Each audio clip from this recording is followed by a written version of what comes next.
오늘은 5월 17일 민수기 23장 27절부터 민수기 24장 9절까지입니다. 27절 말씀이에요. 발락이 발람에게 또 이르되 오라 내가 너를 다른 곳으로 인도하리니 내가 거기서 나를 위하여 그들을 저주하기를 하나님이 혹시 기뻐하시리라 하고. 모압 왕 발락은요 참 대단한 사람이에요. 포기가 없어요. 그 발람 선지자를 또 부릅니다. 야 따라와 한 번 더 하자. 세 번째 저주를 퍼부라고 하는 거예요. 이번에는 부올산으로 올라갑니다. 이게 무슨 뜻이냐면 이 모압 왕 발락은 자기가 그렇게 포기하지 않고 끊임없이 노력하면 하나님이 바꾸실 줄 아는 거예요. 하나님이 이스라엘을 계속 축복하는데 내가 이렇게 지극정성으로 포기하지 않으면 결국은 내 마음대로 하나님이 이스라엘 저주하겠지. 내 마음을 기뻐해 주실 거야. 내가 노력하니까. 이런 생각을 갖고 세 번째 산으로 또 올라갑니다. 여러분 착각하고 있는 것이죠. 사람들은 이렇게 오해하는 경우가 있어요. 세상 사람들은요, 믿음이 없는 사람들은요, 어떻게 사냐면 내가 지극정성을 하여 신의 마음을 감동시킨다. 내가 지극정성하여 신의 생각을 바꾸겠다. 이 말이에요. 내가 정성을 다하면 신이 정말로 너무너무 기뻐하며 내 마음을 들어주겠지. 이게 세상 사람들이에요. 성도는 그래서는 안 돼요. 성도는 누구냐? 하나님 말씀이 이미 있어요. 성경을 통하여. 그러면 우리는 내 마음대로 하나님을 바꾸는 존재가 아니라 그 말씀 앞에 내가 변화되는 존재가 되어야 돼요. 하나님의 뜻이 있으면 그 뜻 앞에서 나를 바꾸는 자가 성도예요. 세상의 사람들은 자기의 고집과 생각을 가지고 그 신들을 바꾸려고 해. 내게 복을 주라고요.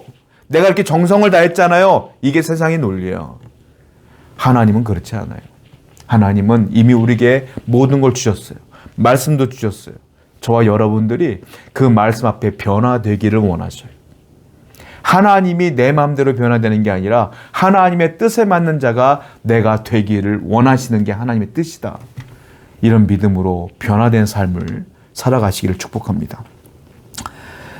1절 말씀이에요.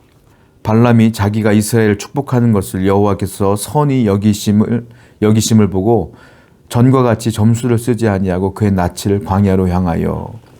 이제 발람이요 저주하는 점수를 쓰지 않기로 결정을 합니다. 하나님이 점수를 쓰려고 할 때마다 말씀을 주심으로 자꾸 이스라엘을 축복하니까 이제는 점수를 쓰지 않겠다라고 생각하는 거예요. 이 점술이 어떠한 방법으로 하는지는 성경에 기록되어 있지 않기 때문에 잘은 모르겠어요. 그런데 분명한 사실은 이방 사람들, 세상 사람들이 쓰는 방법이었을 겁니다. 이게 하나님께서 말씀하시는 방법은 아닐 거예요. 세상 사람들이 보통 쓰는 거겠죠. 우리가 무당들이 점술 쓰는 거 보면 쌀 가지고 하거나 소금을 뿌린다거나 팥을 뿌린다거나 아니면 닭의 피를 뿌린다거나 다양한 어떤 무당은 작두를 탄다거나 이런 방법들이 있잖아요. 그게 세상의 방법이라는 거예요. 그런 방법으로 아마 점수를 쓴 것 같아요. 그런데 이제 그걸 안 하기로 이 결정을 한 것이죠. 여러분 하나님은요 세상의 방법으로 하나님 마음으로 움직일 수가 없는 거예요. 기억하세요. 세상의 방법으로는 하나님의 마음이 움직여지질 않아요. 하나님의 마음으로 움직이는 건 하나님의 방법으로만 움직이는데 그 방법은 말씀이에요. 말씀을 듣고 말씀대로 살고 또한 내 마음을 다하여 기도하는 삶을 살면 하나님의 마음과 내 마음이 하나가 되어가는 겁니다. 세상의 방법이 아니라 하나님의 방법으로 기도하시는 여러분 되기를 축원드립니다. 2절이에요. 눈을 들어 이스라엘이 그 지파대로 천막 친 것을 보는데 그때 하나님의 영이 그 위에 임하신지라. 이 발람이 점수를 쓰지 않기로 결정을 하고 부올산에서 그냥 멍하니 아무 생각 없이 이스라엘을 바라보는데 12지파의 진영들이 천막들이 쫙 있는 거예요. 그런데 그때 갑자기 여호와의 영이 하나님의 영이 그 발람에게 팍 임합니다. 강력하게 임합니다. 성령이 임합니다. 발람은 이방 사람이에요. 발람은 지금 죄 짓고 있는 상태예요. 발람은 지금 의인이 아니에요. 지금 탐욕의 눈이 먼 사람이거든요. 그런데 놀라운 건 하나님의 영이 그에게 임하더라. 아무리 악해도 하나님이 쓰려고 마음 먹으면 써요. 하나님이 그 순간 사용하려고 하면 사용되는 거예요. 여러분, 그렇습니다. 하나님은 누구나 사용할 수 있어요.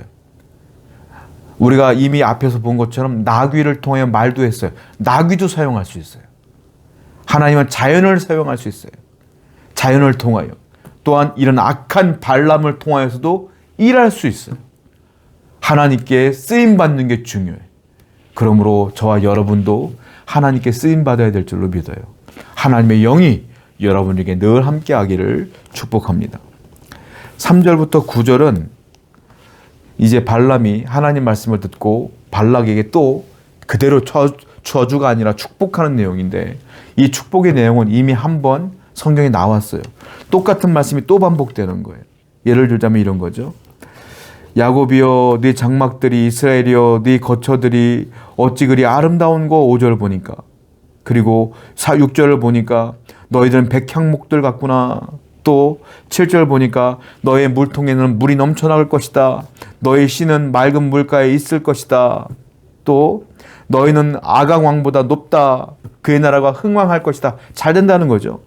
또 8절 보니까 너의 힘은, 이스라엘의 힘은 들소와 같다. 그리고 너희들의 화살은 적국도 삼킬 것이며 그들의 뼈도 뚫어낼 것이다.